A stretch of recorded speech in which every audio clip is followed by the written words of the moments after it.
So today, this is viral mango ice cream part 2 with my grandma.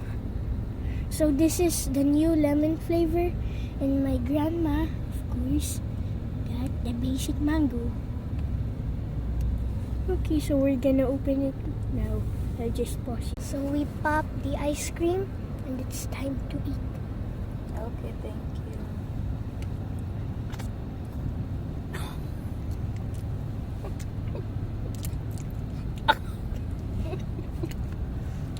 Akala ko diba? Akala ko. Gano'n matigas? Ako to kanina laruan. Binibigay sa akin ni Sabi ko, ano ba yan? Laruan lang naman yung mapipasok dyan. And Jesus, meron palit ng sikrito. Thank you, Ching. It's nice. Magbaberal ka nun mamaya. Kasama ako. Okay, bye-bye.